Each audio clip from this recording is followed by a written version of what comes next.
બળાત્કાર બાળકી બળાત્કારના મુદ્દે દેડિયાપાડાના ધારાસભ્ય શ્રી ચેતરભાઈ વસાવા દ્વારા સયાજી હોસ્પિટલ ખાતે પત્રકાર પરિષદ યોજી।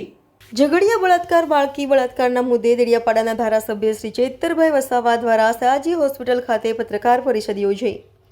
દુષ્કર્મની ઘટના પર નિવેદન। ગુજરાતના બની રહેલા ઘટનાને હું વખોડું છું। નરાધર આરોપીઓ સામે કડક કાર્યવાહી કરવા કરી માંગ। મહિલા સુરક્ષાની વાતો વચ્ચે ગુજરાત સુરક્ષિત નથી। સરકારના મુખ્યમંત્રી અને સરકારના મંત્રીઓ મૌન કેમ છે? સરકારે જવાબ આપવો પડશે। પ્રજા સમક્ષ જવાબ આપવો પડશે। કડક કાર્યવાહી સાથે દાખલો બેસાડવા પડશે।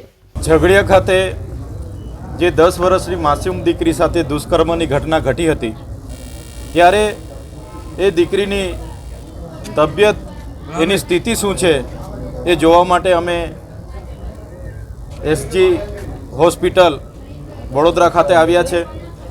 ત્યારે હમણાં ડૉક્ટરની પૂરી ટીમ સાથે અમે ચર્ચા કરી, દીકરીને અમે જોઈ ત્યારે એમની તબિયત ખૂબ જ નાજુક છે।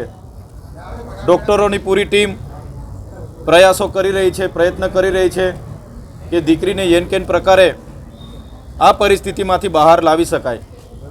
સાથે સાથે એમના માતા પિતાને પણ અમે મળ્યા છે ત્યારે એમની માતા પણ પોતે એમની પાસે હિંમત ખૂટી ગઈ હોય એવી પરિસ્થિતિ છે। ત્યારે માતા સાથે અમે બેઠા, એ પણ ખૂબ દુઃખી થયા છે અને ખૂબ એમની પણ વેદના છે। ત્યારે આજે દીકરીની સ્થિતિ જાણવા અને એમના પરિવારને હિંમત અને સાંત્વના આપવા માટે અમે અહીંયા આવ્યા છે।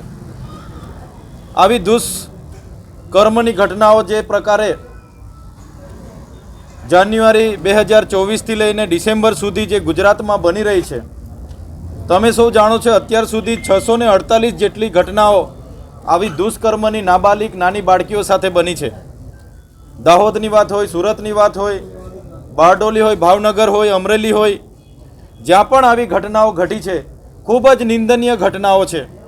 અને સરકાર સામે અમે માંગ કરીએ છીએ જ્યાં પણ જે પણ દીકરીઓ સાથે આવી દુષ્કર્મની ઘટનાઓ ઘટી છે એ નરાધમો સામે કડકમાં કડક અને ઝડપી કાર્યવાહી કરવામાં આવે, એમને ફાંસી સુધી પહોંચાડવામાં આવે અને એવા દાખલા બેસાડવામાં આવે કે ફરી કોઈ વ્યક્તિ આવા વિચાર સુદ્ધા કરી ના શકે એવી અમે માંગ કરીએ છીએ। સાથે ગુજરાત સરકારને કહીએ છીએ, આપણે સુરક્ષિત ગુજરાતની વાતો કરીએ છીએ, મહિલા સલામતીની વાતો કરીએ છીએ, આપણે બેટી પઢાઓ બેટી બચાવોની વાતો કરીએ છીએ, પણ આપણું ગુજરાત જ સુરક્ષિત નથી।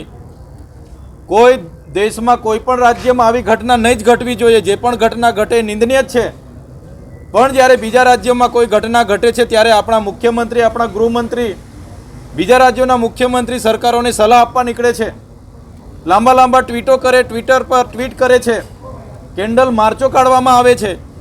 જ્યારે આ શ્રમજીવીની દીકરી સાથે બન્યું છે ત્યારે ત્યાંના સ્થાનિક એક પણ નેતા કે સરકારના એક પણ વ્યક્તિ બોલવા તૈયાર નથી, બધાએ મૌન સેવી લીધું છે।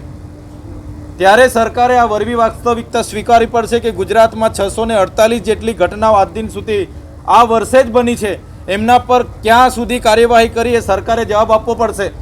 દાહોદમાં 6 વર્ષની દીકરી પીખાઈ ગઈ, એની સામે શું કાર્યવાહી કરી? સુરતમાં શું કાર્યવાહી કરી? બારડોલીમાં શું કાર્યવાહી કરી? એ સરકારે આવીને પ્રજા સમક્ષ કહેવું પડશે। ત્યારે ગૃહમંત્રી શેખી મારવાના બદલે પોતે રાજીનામું આપે।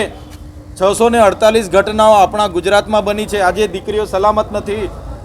ત્યારે આવા નરાધમો હિંમત કરે છે એટલે તાત્કાલિક ધોરણે ઝડપી અને કડકમાં કડક કાર્યવાહી થાય, દાખલા બેસાડવામાં આવે અને આવા નરાધમી કૃત્ય કરનાર, રાક્ષસી કૃત્ય કરનારને ફાંસી સુધી લટકાવવામાં આવે એવી અમે માંગ કરીએ છીએ।